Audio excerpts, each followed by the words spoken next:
ꯂꯩꯁꯤꯟꯕꯒ ꯃꯥꯏꯀꯩ ꯈꯪꯗ ꯇꯥꯔꯛꯂꯤꯕ ꯅꯣꯡꯃꯩꯒꯤ ꯃꯈꯣꯜ ꯑꯗꯨꯗ ꯒꯥꯔꯤꯁꯤꯡꯗꯨ ꯕ꯭ꯔꯦꯛ ꯖꯞ ꯐꯥꯅꯩ꯫ ꯀꯌꯥ ꯃꯁꯥꯗꯨ ꯂꯣꯡꯅ ꯁꯠ ꯍꯥꯏꯊꯗꯨꯅ ꯕꯥꯏꯛꯇꯨꯒꯤ ꯃꯔꯝꯗ ꯂꯩꯁꯤꯜꯂꯤ꯫ ꯇꯟꯖꯥ ꯑꯗꯨꯗꯅꯤ ꯄꯣꯀꯦꯠꯇꯨ ꯁꯨꯡꯊꯥ ꯊꯥꯖꯗꯕ ꯔꯤꯡꯇꯣꯟ ꯈꯣꯡꯂꯛꯄꯗꯨ꯫ ꯀꯌꯥ ꯅꯥꯀꯣꯡꯗ ꯍꯧꯅ ꯍꯧꯅ ꯇꯥꯔꯤꯕ ꯅꯣꯡꯃꯩ ꯃꯈꯣꯜ ꯃꯔꯛꯇ ꯊꯃꯣꯏꯗ ꯐꯥꯎꯔꯛꯂꯤꯕ ꯃꯊꯣꯡ ꯈꯪꯗꯕ ꯅꯨꯡꯁꯤꯕ ꯃꯤꯍꯨꯜ ꯑꯅꯤꯗꯨ ꯐꯪꯖꯤꯟꯅꯔꯕꯗ ꯈꯟꯗꯣꯛꯄ ꯍꯩꯕ ꯋꯥꯈꯜꯗꯨ ꯍꯥꯏꯐꯝ ꯈꯪꯗ ꯅꯪꯍꯧꯔꯣꯏ ꯃꯇꯥꯒꯨꯝ ꯐꯣꯟꯗꯨ ꯊꯨꯅ ꯄꯣꯀꯦꯠꯇꯨꯗꯒꯤ ꯂꯧꯊꯣꯛꯂꯒ ꯁ꯭ꯀ꯭ꯔꯤꯟ ꯑꯗꯨꯗ ꯌꯦꯡꯉꯤ꯫ ꯃꯈꯨꯠꯇꯨ ꯅꯤꯛꯅ ꯐꯣꯟꯗꯨ ꯄꯥꯏꯈꯠꯀꯦ ꯇꯧꯕꯒꯅꯤ ꯃꯃꯥꯡꯗ ꯊꯧꯖꯪꯕ ꯍꯣꯏꯒꯤ ꯒꯥꯔꯤꯗꯨ ꯁꯠ ꯊꯧꯖꯤꯜꯂꯛꯂꯒ ꯊꯣꯡ ꯍꯥꯡꯇꯣꯔꯛꯄꯗꯨ ꯊꯧꯖꯪꯕꯅ ꯈꯣꯟ ꯈꯔ ꯀꯜꯂꯞ ꯐꯤꯡꯅ "ꯀꯌꯥ ꯁꯠ ꯀꯥꯔꯣ ꯂꯧ!" ꯀꯥꯞꯂꯤꯕ ꯅꯣꯡꯃꯩ ꯑꯗꯨꯅ ꯒꯥꯔꯤ ꯑꯗꯨꯗ ꯄꯥꯟꯕꯒꯤ ꯃꯈꯣꯜ ꯑꯗꯨꯗ ꯊꯧꯖꯪꯕ ꯍꯟꯖꯤꯟꯅ ꯍꯥꯏꯔꯤ꯫ ꯀꯌꯥ ꯄꯟꯊꯗꯦ꯫ ꯃꯥꯒꯤ ꯕꯥꯏꯛꯀꯤ ꯁꯣꯗꯨ ꯁꯠ ꯁꯠꯇꯣꯛꯂꯒ ꯃꯥꯏꯀꯩ ꯑꯃ ꯌꯦꯡꯂꯒ ꯊꯣꯡ ꯍꯥꯡꯗꯨꯅ ꯂꯩꯔꯤꯕ ꯒꯥꯔꯤ ꯑꯗꯨꯗ ꯊꯨꯅ ꯀꯥꯈꯠꯂꯒ ꯊꯣꯡꯗꯨ ꯑꯃꯨꯛ ꯂꯣꯟꯁꯤꯜꯂꯤ꯫ ꯄꯟꯊꯗꯦ꯫ ꯊꯧꯖꯪꯕ ꯒꯥꯔꯤꯗꯨ ꯃꯃꯥꯏ ꯂꯩꯔꯒ ꯁ꯭ꯄꯤꯠ ꯑꯔꯩꯕ ꯃꯈꯩ ꯅꯦꯠꯇꯨꯅ ꯊꯧꯏ꯫ ꯃꯣꯏꯅ ꯃꯥꯏ ꯂꯩꯔꯛꯄꯒ ꯄꯨꯂꯤꯁ ꯄꯔꯁꯅꯦꯜ ꯑꯃꯗꯤ ꯐꯣꯔꯁꯁꯤꯡ ꯑꯗꯣꯝꯗ ꯍꯨꯞꯆꯤꯜꯂꯛꯏ꯫ ꯑꯗꯨꯕꯨ ꯃꯦꯘꯅ ꯅꯨꯄꯥ ꯑꯍꯨꯝꯗꯨ ꯈꯨꯗꯛꯇ ꯍꯜꯂꯛꯎ ꯍꯥꯏꯔꯛꯂꯕꯗ ꯑꯍꯨꯝꯗꯨ ꯁ꯭ꯇꯦꯁꯟꯗ ꯌꯧꯁꯤꯜꯂꯤ꯫ ꯂꯤꯐꯇꯔ ꯋꯥꯛꯁꯣꯞꯇꯒꯤ ꯗꯦꯗ ꯕꯣꯗꯤꯗꯨ ꯂꯧꯈꯠꯈ꯭ꯔꯦ ꯑꯗꯨꯒ ꯋꯥꯛꯁꯣꯞ ꯑꯗꯨꯁꯨ ꯐꯣꯔꯁꯅ ꯀꯣꯏꯁꯤꯜꯂꯒ ꯑꯣꯄꯔꯦꯁꯟ ꯍꯧꯈ꯭ꯔꯦ꯫ ꯑꯗꯨꯕꯨ ꯃꯅꯨꯡꯗꯨ ꯀꯅꯥꯁꯨ ꯂꯩꯔꯝꯗꯦ꯫ ꯋꯥꯛꯁꯣꯞ ꯑꯗꯨꯗ ꯑꯣꯄꯔꯦꯠ ꯇꯧꯔꯤꯕ CCTVꯁꯤꯡ ꯌꯦꯡꯕ ꯌꯥꯗ ꯁꯤꯁꯇꯦꯝ ꯄꯨꯝꯅꯃꯛ ꯑꯣꯐ ꯇꯧꯔꯝꯂꯦ꯫ ꯄꯨꯂꯤꯁ ꯁ꯭ꯇꯦꯁꯟ ꯌꯧꯕꯒ ꯅꯨꯄꯥ ꯑꯍꯨꯝꯗꯨ ꯆꯪꯂꯛꯏ꯫ DGP, IGP, ꯖꯣꯏꯟꯠ ꯗꯤꯔꯦꯛꯇꯔ ꯑꯗꯨꯒ ꯃꯦꯘꯒ ꯂꯩꯔꯝꯂꯦ꯫ ꯁꯥꯏꯔꯁꯅ ꯍꯦꯛꯇ ꯁꯥꯎꯅ ꯍꯥꯏꯔꯛꯏ꯫ "ꯈꯨꯗꯛ ꯑꯁꯤꯗꯒꯤ XDIG ꯃꯨꯛꯇꯥꯔꯤꯒꯤ ꯂꯝꯕꯤ ꯄꯨꯝꯅꯃꯛ ꯂꯦꯝꯅ ꯊꯥꯕ ꯌꯥꯔꯣꯏ DGP ꯁꯔ꯫ ꯃꯨꯛꯇꯥꯔꯤ ꯀ꯭ꯔꯤꯃꯤꯅꯦꯜ, ꯃꯥꯕꯨ ꯋꯥꯟꯇꯦꯠ ꯂꯧꯒꯗꯕꯅꯤ."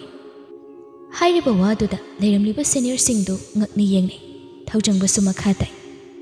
"ꯑꯗꯨꯒꯨꯝꯕ ꯍꯨꯔꯥꯟꯕꯒꯤ ꯃꯔꯝꯆꯠ ꯑꯃ ꯆꯠꯄꯅꯅꯤ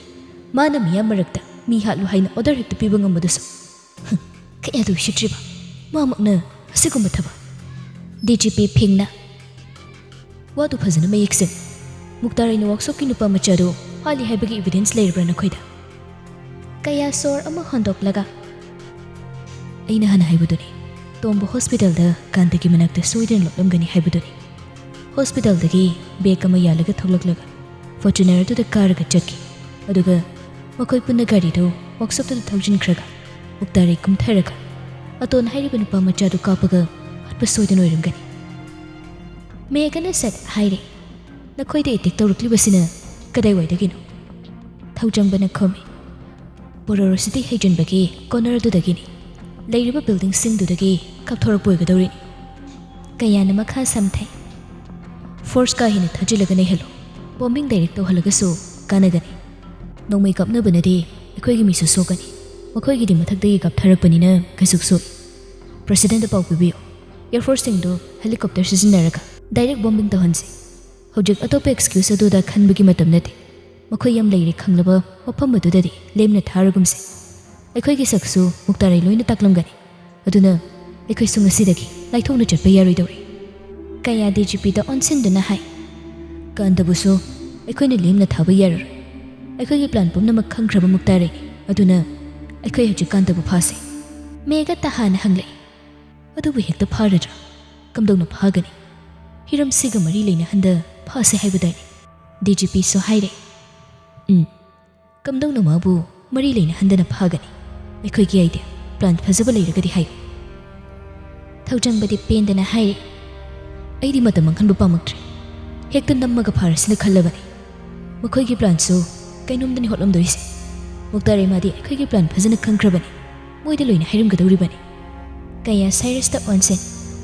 "ꯍꯌꯦꯡ ꯀꯥꯟꯇꯒꯤ ꯃꯅꯥꯛꯇ ꯌꯥ ꯌꯦꯡꯕ ꯆꯪꯕ ꯃꯇꯝꯗ ꯄꯣꯀꯦꯠꯇ ꯃꯣꯏꯗꯥ ꯄꯥꯎꯗꯔ ꯄꯦꯀꯦꯠ ꯃꯆꯥ ꯃꯆꯥ ꯈꯔ ꯁꯦꯝꯃꯒ ꯗ꯭ꯔꯒ ꯁꯥꯔꯒ ꯄꯨꯁꯤꯟꯈꯣ꯫ ꯑꯦꯅꯤ ꯃꯤꯟꯁ ꯆꯥꯟꯁ ꯂꯧꯔꯒ ꯃꯣꯏꯗꯥ ꯄꯥꯎꯗꯔ ꯄꯦꯀꯦꯠꯇꯨ ꯃꯥꯒꯤ ꯑꯣꯏꯕ ꯕꯤꯂꯣꯡꯒꯤꯡ ꯑꯃ ꯍꯦꯛꯇ ꯊꯝꯖꯤꯜꯂꯝꯃꯨ꯫ ꯅꯪ ꯊꯣꯛꯂꯛꯄꯒ ꯄꯨꯂꯤꯁꯁꯤꯡꯅ ꯆꯪꯉꯒ ꯃꯥꯕꯨ ꯀꯤꯠ ꯅꯝꯂꯒ ꯐꯥꯁꯤ꯫ ꯍꯥꯟꯅ ꯃꯔꯥ ꯂꯩꯔꯕ ꯃꯤꯅꯤ, ꯀꯩꯁꯨ ꯀꯤꯅꯤꯡꯉꯥꯏ ꯑꯣꯏꯗꯦ꯫ ꯑꯗꯨꯒ ꯑꯦꯚꯔꯂꯥꯁꯇꯤꯡ ꯐꯤ ꯐꯣꯔ ꯐꯟ ꯍꯣꯝꯗ ꯁꯦꯟꯅꯔꯤꯕ ꯑꯩꯈꯣꯏꯒꯤ ꯃꯤꯁꯤꯡꯗꯨꯁꯨ ꯃꯤꯀꯨꯞ ꯅꯥꯍꯨꯝꯁꯤꯡꯅ ꯂꯩꯅꯕ ꯍꯥꯏꯈꯣ꯫ ꯃꯨꯛꯇꯥꯔꯤꯒꯤ ꯃꯤ ꯃꯈꯩ ꯂꯣꯏꯅ ꯁꯣꯏꯗꯅ ꯃꯑꯣꯡ ꯑꯃ ꯇꯧꯔꯛꯀꯅꯤ꯫ ꯃꯨꯛꯇꯥꯔꯤꯕꯨ ꯑꯩꯈꯣꯏꯅ ꯃꯁꯛ ꯈꯪꯈ꯭ꯔꯦ ꯍꯥꯏꯕ ꯂꯣꯏꯅ ꯈꯪꯂꯕꯅꯤ." ꯀꯌꯥ ꯋꯥꯗꯣ ꯑꯗꯨꯃꯛ ꯃꯈꯥ ꯇꯥꯏ꯫ "ꯃꯨꯛꯇꯥꯔꯤ ꯄꯥꯛꯅ ꯊꯣꯛꯂꯛꯂꯔꯣꯏ꯫ ꯑꯩꯈꯣꯏꯅ ꯃꯥ ꯉꯁꯤ ꯇꯥꯟꯅꯔꯦ ꯍꯥꯏꯕꯁꯦ ꯃꯥ ꯈꯪꯂꯝꯒꯅꯤ ꯑꯗꯨꯅ ꯃꯥ ꯃꯤꯔꯣꯠ ꯑꯣꯏꯈ꯭ꯔꯒꯅꯤ ꯑꯣꯔꯗꯔ ꯂꯥꯟꯅ ꯄꯤꯔꯝꯕꯒꯤ ꯃꯁꯥꯒꯤ ꯄꯅꯤꯁꯃꯦꯟ ꯑꯃꯁꯨ ꯄꯨꯂꯤꯁ ꯁ꯭ꯇꯦꯁꯟꯗ ꯑꯣꯟꯒꯣꯌꯤꯡꯗ ꯂꯩꯔꯤꯕꯅ ꯃꯥ ꯂꯣꯠꯈ꯭ꯔꯒꯅꯤ ꯄ꯭ꯔꯁꯤꯗꯦꯟꯠꯗ ꯈꯨꯗꯛ ꯑꯁꯤꯗ ꯍꯥꯏꯔꯒ ꯃꯥꯕꯨ ꯋꯥꯟꯇꯦꯗ ꯂꯧꯊꯣꯛꯀꯜꯂꯨ ꯗꯤꯖꯤꯄꯤ ꯁꯔ ꯃꯨꯛꯇꯥꯔ ꯄꯥꯛꯅ ꯐꯥꯕ ꯉꯝꯒꯗꯧꯕ ꯅꯠꯇꯦ ꯑꯗꯨꯅ ꯃꯤꯀꯨꯞ ꯑꯃ ꯆꯣꯟꯊꯗ ꯃꯤꯀꯨꯞ ꯑꯁꯤꯗꯒꯤ ꯃꯥꯒꯤ ꯂꯝꯕꯤ ꯈꯪꯂꯤꯉꯩꯁꯤꯗ ꯃꯥꯕꯨ ꯅꯩꯗꯨꯅ ꯊꯤꯍꯟꯁꯤ ꯃꯔꯥꯜ ꯄꯨꯝꯕ ꯂꯣꯏꯅꯃꯛ ꯅ꯭ꯌꯨꯁꯄꯦꯄꯔꯗ ꯕ꯭ꯔꯣꯗꯀꯥꯁꯇꯤꯡ ꯅ꯭ꯌꯨꯁꯁꯤꯡꯗ ꯂꯣꯏꯅ ꯁꯟꯗꯣꯛꯍꯟꯁꯤ ꯃꯥꯒꯤ ꯂꯝꯕꯤ ꯃꯥꯏꯀꯩ ꯈꯨꯗꯤꯡꯃꯛ ꯀꯛꯁꯤ ꯗꯤꯖꯤꯄꯤ ꯃꯀꯣꯛ ꯅꯣꯝꯗꯨꯅ ꯃꯥꯃꯛꯅ ꯑꯁꯨꯛ ꯇꯨꯀꯠꯆꯕ ꯂꯝꯕꯤ ꯑꯁꯤꯗ ꯌꯧꯔꯝꯃꯕ ꯅꯈꯣꯏꯅ ꯍꯥꯏꯕ ꯎꯍꯧꯕ ꯃꯨꯛꯇꯥꯔꯩꯒꯤ ꯋꯥꯁꯤꯡꯗꯣ ꯄ꯭ꯔꯁꯤꯗꯦꯟꯠꯗ ꯄꯥꯎ ꯄꯤꯔꯒꯦ IGP ꯖꯣꯏꯟꯠ ꯗꯤꯔꯦꯛꯇꯔ ꯔꯤꯄꯣꯔꯇꯔ ꯈꯔ ꯈꯨꯗꯛ ꯑꯁꯤꯗ ꯀꯧꯔꯒꯦ ꯋꯥꯛꯁꯣꯞꯀꯤ ꯅ꯭ꯌꯨꯁ ꯑꯃꯗꯤ ꯇꯣꯝꯕꯒ ꯃꯨꯛꯇꯥꯔꯩꯒ ꯄꯨꯟꯅ ꯆꯠꯈꯤꯕꯒꯤ ꯁꯔꯁꯤꯡꯒꯤ ꯄꯥꯎꯗꯝꯁꯨ IGPꯒ ꯖꯣꯏꯟꯠ ꯗꯤꯔꯦꯛꯇꯔꯒꯅ ꯃꯌꯦꯛ ꯁꯦꯡꯅ ꯂꯤꯔꯒ ꯑꯍꯤꯡꯁꯤꯗꯒꯤ ꯅ꯭ꯌꯨꯁꯇ ꯌꯥꯎꯅꯕ ꯈꯨꯗꯛ ꯑꯁꯤꯗ ꯀꯟꯐꯔꯦꯟꯁ ꯀꯧ ꯈꯟꯅꯕ ꯌꯥꯕ ꯃꯈꯩ ꯈꯟꯅꯔꯒ ꯍꯌꯦꯡꯒꯤꯗꯃꯛ ꯁꯤꯟꯕ ꯄ꯭ꯂꯥꯟ ꯄꯨꯝꯕ ꯁꯦꯝ ꯁꯥꯔꯒ ꯃꯈꯣꯏꯅ ꯃꯥꯒꯤ ꯂꯩꯐꯝꯗ ꯌꯧꯔꯛꯄꯗ ꯅꯣꯡꯌꯥꯏ ꯆꯕꯨꯛ ꯍꯦꯜꯂꯦ ꯀꯌꯥ ꯔꯨꯝ ꯍꯦꯛ ꯌꯧꯕꯒ ꯐꯣꯟꯗꯣ ꯍꯥꯟꯅ ꯅꯪꯍꯧꯔꯔꯣꯏ ꯃꯇꯥꯒꯨꯝ ꯕꯦꯒꯇꯨꯗꯒꯤ ꯂꯧꯊꯣꯛꯏ ꯃꯥ ꯋꯥꯈꯜꯗꯣ ꯏꯉꯥꯎ ꯉꯥꯎꯔꯕꯅꯤ ꯉꯁꯥꯏ ꯂꯥꯛꯈꯤꯕ ꯀꯣꯜ ꯑꯗꯨꯗꯒꯤ ꯃꯥꯅ ꯇꯧꯕꯗ ꯑꯟꯑꯦꯕꯥꯏꯂꯦꯕꯜ ꯍꯥꯏꯕ ꯐꯥꯎꯕ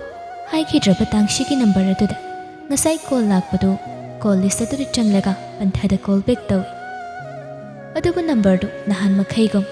ꯑꯟꯑꯦꯕꯥꯏꯂꯦꯕꯜ ꯍꯥꯏꯕꯒꯤ ꯃꯍꯨꯠ ꯁ꯭ꯋꯤꯆ ꯑꯣꯐ ꯑꯣꯏꯅ ꯍꯥꯏꯔꯛꯏ ꯀꯌꯥ ꯐꯣꯟꯒꯤ ꯁ꯭ꯀ꯭ꯔꯤꯟ ꯑꯗꯨꯗ ꯌꯦꯡꯂꯒ ꯋꯥꯈꯜꯗꯨ ꯈꯟꯐꯝ ꯈꯪꯗ ꯃꯈꯨꯠꯅ ꯂꯨꯈꯝꯗꯨꯗ ꯅꯥꯜꯂꯤ ꯅꯝꯕꯔꯗꯨꯒꯤ ꯃꯈꯥꯗ ꯁꯦꯚ ꯇꯧꯗꯕ ꯅꯝꯕꯔ ꯑꯃꯒꯤꯁꯨ ꯃꯤꯁ ꯀꯣꯜ ꯂꯩꯔꯝꯃꯤ ꯀꯌꯥ ꯃꯤꯀꯨꯞ ꯑꯅꯤ ꯌꯦꯡꯉꯤ ꯅꯤꯡꯁꯤꯡꯉꯤ ꯉꯁꯥꯏ ꯅꯣꯡꯃꯩ ꯃꯔꯛꯇ ꯀꯣꯜꯗꯨ ꯑꯅꯤꯔꯛ ꯑꯍꯨꯝꯂꯛ ꯈꯤꯡꯂꯛꯈꯤ ꯑꯗꯨꯕꯨ ꯄꯥꯏꯕ ꯃꯇꯥꯡ ꯆꯥꯗꯕꯅ ꯄꯥꯏꯈꯤꯗ꯭ꯔꯕꯅꯤ ꯀꯌꯥ ꯁꯣꯔ ꯑꯃ ꯍꯣꯟꯗꯣꯛꯂꯒ ꯇꯥꯡꯁꯤꯒꯤ ꯅꯝꯕꯔ ꯑꯗꯨꯗ ꯑꯅꯤꯔꯛ ꯁꯨꯕ ꯑꯣꯏꯅ ꯑꯃꯨꯛꯀ ꯀꯣꯜ ꯇꯧꯏ ꯑꯗꯨꯕꯨ ꯍꯟꯗꯛꯁꯨ ꯑꯣꯐ ꯍꯥꯏꯔꯛꯏ ꯀꯌꯥ ꯍꯩꯅꯤꯡꯗꯅ ꯃꯈꯥꯒꯤ ꯃꯤꯁ ꯀꯣꯜ ꯂꯩꯔꯤꯕ ꯅꯝꯕꯔꯗꯨ ꯀꯅꯥꯒꯤꯅꯣ ꯍꯥꯏꯅ ꯇ꯭ꯔꯨ ꯀꯣꯂꯔꯗ ꯆꯪꯗꯨꯅ ꯌꯦꯡꯉꯤ ꯑꯗꯨꯕꯨ ꯍꯩꯅꯤꯡꯗꯅ ꯌꯦꯡꯂꯝꯕ ꯃꯃꯤꯠꯇꯨ ꯁꯠ ꯁꯤꯡꯉꯤ ꯅꯝꯕꯔ ꯑꯗꯨꯒꯤ ꯑꯣꯅꯔꯗꯨ ꯇꯥꯡꯁꯤ ꯑꯦꯜ ꯍꯥꯏꯅ ꯂꯩꯔꯝꯕꯗꯨꯗ ꯀꯌꯥ ꯃꯇꯤꯟ ꯀꯨꯠ ꯌꯣꯠꯊꯔꯒ ꯉꯥꯏꯍꯥꯛꯇꯤ ꯅꯝꯕꯔ ꯑꯅꯤꯗꯨꯗ ꯌꯦꯡꯗꯨꯅ ꯂꯩ ꯑꯗꯨꯕꯨ ꯋꯥꯈꯜꯗꯨ ꯀꯨꯏꯗꯦ ꯁꯠ ꯐꯣꯜ ꯐꯪꯗꯨꯅ ꯑꯅꯧꯕ ꯅꯝꯕꯔ ꯑꯗꯨꯗ ꯀꯣꯜ ꯕꯇꯟꯗꯨꯗ ꯊꯨꯅꯃꯛ ꯅꯝꯃꯤ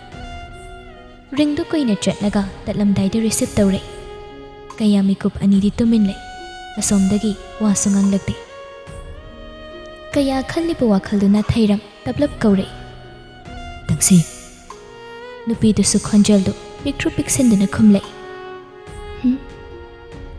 ꯀꯌꯥ ꯃꯊꯥ ꯃꯔꯛꯇ ꯃꯥꯏꯊꯣꯡꯗ ꯃꯤꯅꯣꯛ ꯑꯃ ꯆꯣꯡꯊꯣꯔꯛꯏ ꯇꯨꯝꯗ꯭ꯔꯤꯕꯣ ꯅꯪꯕꯣ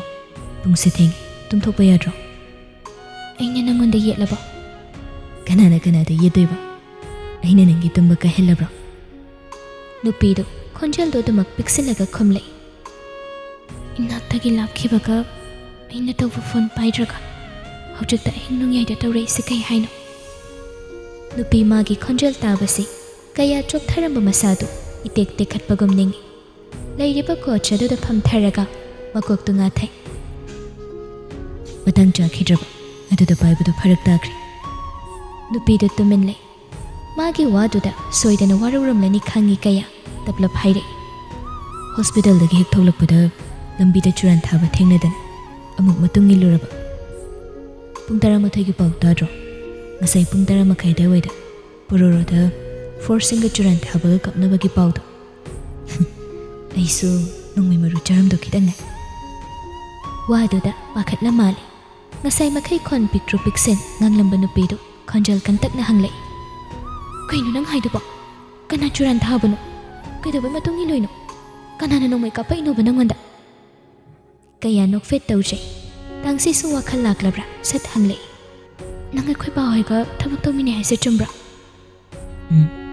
ꯍꯟꯗꯛꯇꯒꯤ ꯄꯨꯜꯂꯦ ꯇꯥꯡꯁꯤ ꯋꯥꯍꯪ ꯍꯪꯕ ꯂꯦꯞꯇꯦ ꯑꯁꯃꯔꯗ ꯅꯪꯅ ꯅꯥꯏꯇꯤꯡꯒꯜ ꯇꯥꯅ ꯂꯥꯛꯂꯒ ꯀꯃꯥꯏꯅ ꯗ꯭ꯌꯨꯇꯤ ꯇꯧꯔꯤꯅꯣ ꯄꯨꯂꯤꯁꯁꯨ ꯑꯗꯨꯃꯥꯏꯅ ꯁꯤꯇꯤ ꯇꯣꯉꯥꯟ ꯇꯣꯉꯥꯟꯕꯗ ꯇ꯭ꯔꯥꯟꯁꯐꯔ ꯇꯧꯅꯕ꯭ꯔꯥ ꯅꯪ ꯅꯥꯏꯇꯤꯡꯒꯜꯗ ꯌꯨꯝ ꯍꯣꯡꯉꯕꯣ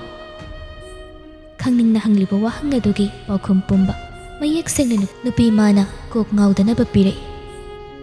ꯅꯪꯅ ꯏꯐꯝꯗꯒꯤ ꯃꯥꯡꯈ꯭ꯔꯒ ꯊꯤꯕ ꯈꯪꯈꯤꯗꯕꯗꯨꯗ mi mangkhiba thiba yamna haikhre ise adagi mi mangkhiba thijinbase sum haineraktana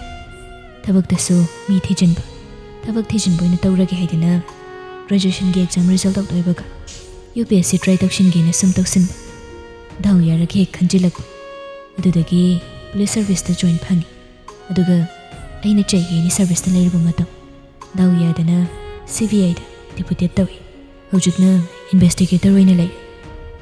kaya wadu makha tai handak da thokiba Heaven Academy ki bus mission case adudagi akoi CBI marina sawati mama Nightingale da lakna bin bai tawrakpadagi lakpani aduda noi paga supul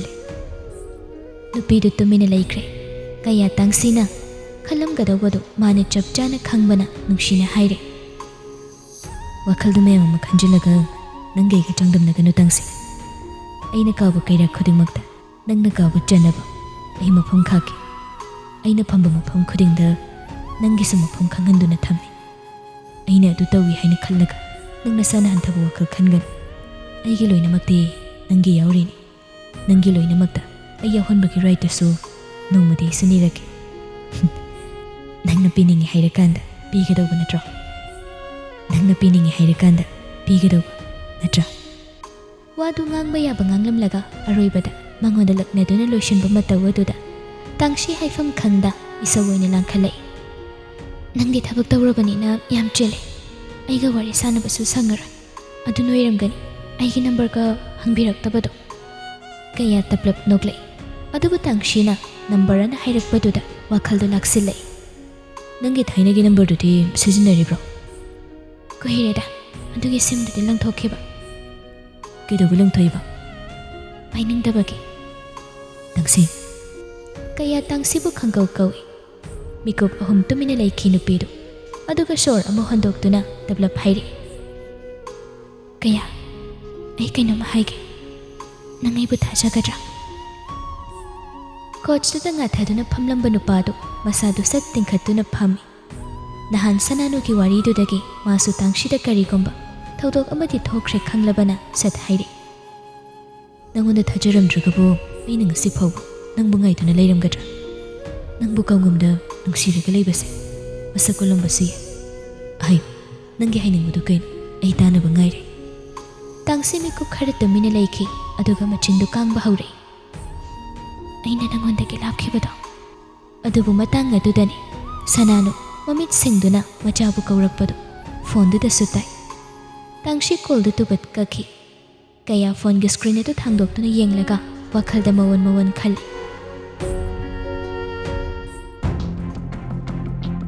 tangshi ge hanagi simdu langthokhiba kuire hairi adumakna oiramgani nahan makai unavailable hairibadu adubu ngasi mangonda tawraklamlibasina kamdawna kamaina kanana number dudagi phone tawraklamlibadodi tangsidi natri adubu kana kaya panthadi phamlambadagi fuk haugattuna magi computer leiriba room maduda changlaklaga phone number gi location tracker yengnanabu wire laptop aduda set thillaga tangshigi number animaki location yengi urabada khanglabada kaya pisum sukre tangsiga hojikta wari tawkhiba number duna care hospital da point tawi aduga atopa hanagi langthokre hairiba number aduna ngasigi switch off tawdringai mamangda leiramba location point adu ubada pisumda sukna machinda sole everlasting fever fun home kaya wakhaldu tapna chingsinduna lakshil wakhaldu phabana samnairakle thawdok khara wakhalda khallibadu machinda haire nupidu oidoni hospital da aigi khuttagi phone mulaga chatkhibadu aduga ngasai kandagi cafe da wari tawkhibadu su nangni adubu kaya mikup asida mi pairakli wadu da nate masadu humang anapi kangna machinna sole aduga karamna nangna tangsigi sim pairiba aduga sukuiba sim adabu on tawrujak kari maramgi asi on tawraga aingonda call tawraklamiba kaya mi paire panthadi tangshigi anoba number do set save tawshin message sama prab thai ai hayeng to hospital lagi nanga sanagada wari amle message to taha send tawramlaga sor ama tapthaduna atopa message sama mukhai thing nang sa fazana tum thongna bataw Good night, love. Message to send tauramlaga kaya mit phamadu laptop adu da yenglai munna. Minna uriba Google Map ki everlasting fifth orphan home adu da. Muktarai na marul mari kemta haida kol lakraba matungdadi ningthinu akibana angawbi oire. Bastu nungshit thadoklamlaga changlaklaga tondona hangbadu mana thokpa pakhum amapi. Magi pon ama ngasai bus manungda yawhawre adu thibani haina khomi. Tondon su thajarira thajadrera ningthinu da ngakna yengduna ngayhakti leiramlaga gomkhre. Ningthinu tawfam khangda makoktu jajet paisenduna khangi wakhaldu khanthare. Mana tombagi laifam hekta haidokhibadu mana tombagi laifamduma haidoklagadi muktaragi asawbadu khara pharaga magi angangsingdu phararoi hairakani khanduna tombagi laifamdu heksat haikibani. Adabu muktarai na kashuk haida phone kakhrabada ma masadu angawbi ole. Laimaida phamtharaga mamaidu makhurudu upsinduna kappi. Adabu kappana magi mateng panglaroidaba mikup asidadi magi aroiba upaidu khalai. Mapidu nanthokduna upudu hanglaga che chang marakta otli. Akonbada thengnarai plastic bag na yomduna lairiba mayom piktrudu. Ningthinu thuna plastic ta prap lawthoi aduga manungda yomduna yawramliba simdu sat paikhattuna munna yengi. Tangshina godangdu changlaklamlaga thokrama matung numit kharanidi tangsi senaba mi thadokbada ningthinu su yawki. Tangshi accident thoklaga hospital da layuraga utharaktuna Nightingale City da handringai numit kharani Belbet University ki hostel da layringai manung adudani moina tangsi ki khongthang khoding lona sena khibadu depressed chetuna lairaba nupi adubu ungduna leibata natta mangonda karimta changkhire lairiba phone duna pangkhingda khingliba aduda sauna simdu phone adu dagi lawthoklaga nangthorakpadu ningthinu na khunjalaga purakpani adubu makhoi ki mi sing aduna simdu kanada sudakar oide haina jaibiraklabada ningthinu hundoklambasu khangda mangonda adumak thamkhibani aduga kona thangda itapoyabu tangsina kanbi khiba numit adudagi ningthinu gi maphamda tangshibu maru oiba mi ama oikriba itapoyana dolandagi chongtharaga sire haiba numittugi numit nini watlingaidani tangshina itapoyabu bar manungda lot handuna kankhibadu maram maduna itapoyagi aronba khara tangsidaga haidoklamlabadi hojik itapoyagi hingba sibagi wasi tangshidi khanglamba yai haina ningthinuna khanjai hojik muktaraina mabu amadi magi hombu mathak makha olani khangbana mikup asidadi ningthinu tangshide hekta hanglage khalai angawbi ole tungda kari oini wakhaldo khanthaba haiti ningthinu simdu magi phone adu sat hapjeli kuina on tawrudabagi ngaihakti chang simduna active oirakpadu aduga call list adu changi adubu kanadano mana call da tawgadaba hangadawriba midi sim adugi mapuduni adubu simdudi mana paiduna leiraga ningthinu mitluda pirang sintharibadu sulepte phone du sumathung khangda pangmita meli makhutu thak thak nipa makhai